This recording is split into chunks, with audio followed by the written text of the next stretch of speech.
भारत और चीन की झड़प देख जापान ने लिया सबक। चीन की आक्रामकता देख जापान ने बढ़ाया अपना डिफेंस बजट। वर्ल्ड वॉर 2 का जापान एक बार फिर निकल कर आया पूरी दुनिया के सामने। चीन को काउंटर करने के लिए भारत के साथ बड़ी डिफेंस साझेदारी करेगा जापान। दक्षिणी चीन सागर में चीन की मौत का सौदागर बना जापान का हथियार। अब भारत को जापान ने दिया चीन के जहाजों को खत्म करने का हथियार। दोस्तों, दुनिया में एक ही देश है जिसने पूरी दुनिया में अशांति फैला रखी है, और दोस्तों वो देश कोई और नहीं बल्कि चीन है। पिछले साल चीन के एक सोशल मीडिया पर चीन ने जो पूर्वी मिलिट्री जनरल हैं और जो चीन के जियोपॉलिटिकल एक्सपर्ट्स हैं, जिनका चीन की कम्युनिस्ट सरकार में महत्वपूर्ण रोल है, उन सब के हाथों लिखा हुआ और उन सब के विचारों का एक लेटर वायरल हो गया। इस वायरल लेटर में कुछ और नहीं बल्कि चीन की विस्तारवादी नीति का ही जिक्र था, जिसमें साल दर साल और दशक दर दशक चीन कैसे कैसे और कब कब किन किन देशों पर हमला करेगा और अपने पुराने साम्राज्य के तहत जो क्षेत्र था उस पर कब्जा करेगा, उन शब्दों का जिक्र था। इस वायरल लेटर में जो चाइनीज भाषा में लिखा गया था, उसमें लिखा था कि चीन 2025 तक ताइवान पर, 2034 तक अरुणाचल प्रदेश पर, 2040 तक जापान के सेनकाकू द्वीप पर और 2050 या 2055 तक रूस पर भी हमला करेगा, ताकि रूस से अपने पूर्व चीनी साम्राज्य के तहत जो फार ईस्ट क्षेत्र है रूस का, उस क्षेत्र को दोबारा चीन में मिला सके। अब दोस्तों, पिछले साल इस खबर के आने के बाद एक बात पूरी दुनिया को पता चल गई कि चीन की कम्युनिस्ट पार्टी और चीन के जो पूर्व सैन्य जनरल हैं, जो कि चाइनीज कम्युनिस्ट पार्टी में काफी महत्वपूर्ण भूमिका निभाते हैं, उनका सीधा सीधा प्रभाव चीन की विदेश नीति और चीन की सैन्य नीति में दिखता है। और दोस्तों, इसी महीने 9 दिसंबर को ही भारत और चीन के बीच झड़प, वो भी अरुणाचल प्रदेश के तवांग क्षेत्र के बिल्कुल नजदीक, इस बात को संदर्भित करता है कि चीन अपनी विस्तारवादी नीति को रोकना तो बिल्कुल नहीं चाह रहा।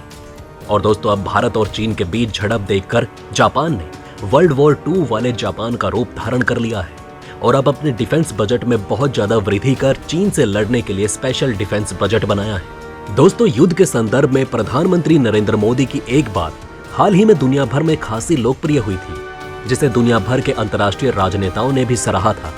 उन्होंने रूस के राष्ट्रपति व्लादिमीर पुतिन के साथ चर्चा में कहा था कि यह युद्ध का काल नहीं है। रूस और यूक्रेन के बीच 11 महीनों से युद्ध चल रहा है और अब तक इसके कोई परिणाम नहीं निकले। ऐसे में भारत के प्रधानमंत्री की ये बात बिल्कुल ही सही थी।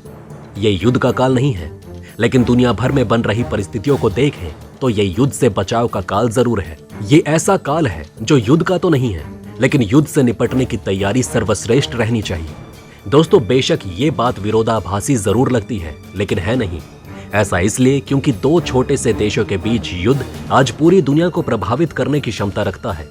रूस यूक्रेन युद्ध के दूरगामी परिणाम पूरी दुनिया पर पड़े हैं। खासकर जब कोई महाशक्ति युद्ध में उतर जाए तो शायद ही विश्व का कोई भाग इससे अछूता रहेगा। ऐसे समय में दुनिया के चौथे सबसे बड़े द्वीपीय समूह देश ने एक चौंकाने वाला निर्णय लिया, जिसकी उम्मीद खुद वहां के लोग भी नहीं कर रहे थे। दोस्तों, जापान ने अपनी रक्षा और सुरक्षा योजनाओं का पूरा खाका ही बदल कर रख डाला है और भविष्य के लिए ऐसी योजना बनाई जो चीन को उसकी तरफ आंख उठाकर देखने से भी रोकेगा। इसे ऐसे समझ लीजिए कि अपनी सेना के संबंध में जापान ने द्वितीय विश्व युद्ध के बाद शायद ही इस तरह की तैयारी की हो। रूस यूक्रेन युद्ध और चीन के आतंक के बीच जापान ने रक्षा क्षेत्र में उठाया है बड़ा कदम। जी हां दोस्तों, जापान के प्रधानमंत्री फूमियो किशिदा ने महीनों तक चले विचार विमर्श, बहस और चर्चाओं के बाद चीन से टक्कर लेने के लिए सैन्य क्षेत्र में अपने देश को मजबूत करने वाले दस्तावेजों पर हस्ताक्षर किए। ताइवान पर जिस तरह से चीन अपना दावा ठोकता रहा, और अगर ताइवान पूरी तरह चीन के हाथों में चला गया तो जापान के सुदूर दक्षिणी पश्चिम द्वीपों को बचाने वाला कोई नहीं रहेगा। सेनकाकू द्वीप पर चीन पहले से ही दावा करता आया है। जापान को डर है कि चीन ताइवान पर कब्जे के बाद जापान के व्यापारिक रूटों को भी ध्वस्त करने के लिए सफल हो सकता है, और किसी भी देश पर वित्तीय मार पड़ने का मतलब आप अच्छी तरह समझ सकते हैं। चीन के साथ साथ एक अन्य सनकी वामपंथी शासक किम जोंग उन का उत्तर कोरिया भी जापान के लिए खतरा साबित हो सकता है।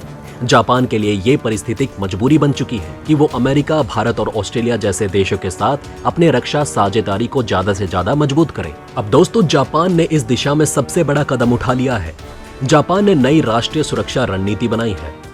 दोस्तों, द्वितीय विश्व युद्ध के बाद से जापान एक शांत राष्ट्र रहा और उसने अपनी रक्षा जरूरतों को सीमित करके रखा हुआ है।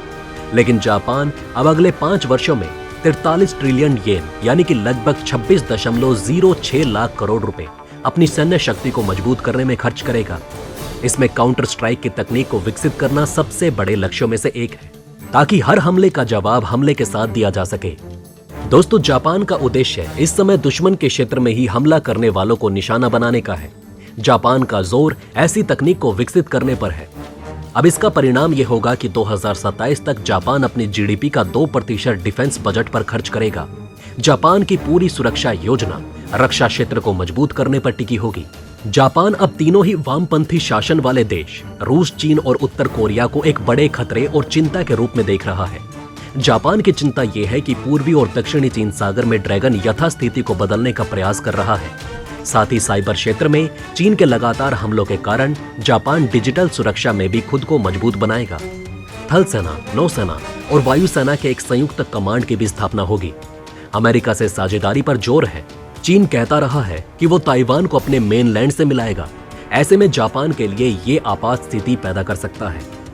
दोस्तों, हाल ही में जब अमेरिकी सांसद ताइवान के दौरे पर आई थी, तब चीन ने गुस्सा दिखाते हुए एक के बाद एक 11 मिसाइल ताइवान के ऊपर से लॉन्च करी थी, जिसमें से 6 जापान के एक्सक्लूसिव इकोनॉमिक जोन में जाकर गिरी, जिसके बाद जापान सहम गया था।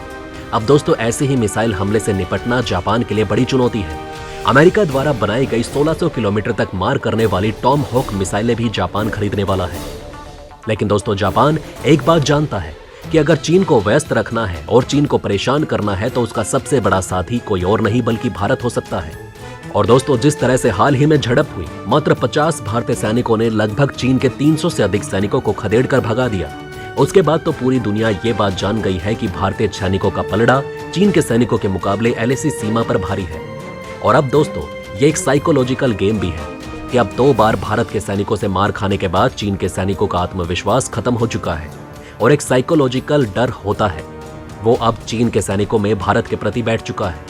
इसी कारण अभी अक्टूबर महीने में ही जापान ने भारत की नौसेना को एक स्टेल्थ टेक्नोलॉजी से लैस एंटीना दिया है, जिसका काम है कि अगर वो एंटीना किसी युद्धपोत, पनडुब्बी, फ्रिगेट पर लगा दिया जाता है तो दुश्मन देश का रडार सिस्टम चाहकर भी युद्धपोत, पनडुब्बी का पता नहीं लगा सकता।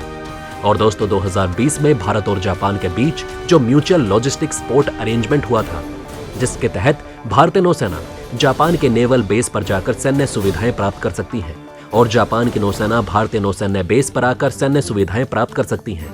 अब दोस्तों, इसी समझौते के जरिए जापान द्वारा स्टेल्थ टेक्नोलॉजी एंटीना प्राप्त कर भारत साउथ चाइना सी में चीन पर निगरानी रख सकता है, वो भी ताइवान और जापान के बहुत ही नजदीक रहकर, ताकि चीन को यह संदेश मिल सके कि भारत से पंगा लेना चीन को ताइवान से दूर कर सकता है। बहरहाल दोस्तों, इस वीडियो में बस इतना ही। वैसे आपका इन खबरों के बारे में क्या कहना है, हमें कमेंट में जरूर बताएं। वहीं अगर आप चाहते हैं कि ऐसी इन्फॉर्मेशन ज्यादा से ज्यादा लोगों तक पहुंचे तो इस वीडियो को शेयर जरूर करें। और अगर हमारी ये वीडियो आपको पसंद आई हो तो लाइक करना ना भूलिएगा। साथ ही अगर अभी तक आपने हमारे चैनल को सब्सक्राइब नहीं किया है तो प्लीज हमारे चैनल को सब्सक्राइब जरूर करें। खुश रहें, अपना ध्यान रखें। फिर मिलेंगे एक नई इन्फॉर्मेशन के साथ। तब तक के लिए जय हिंद, जय भारत।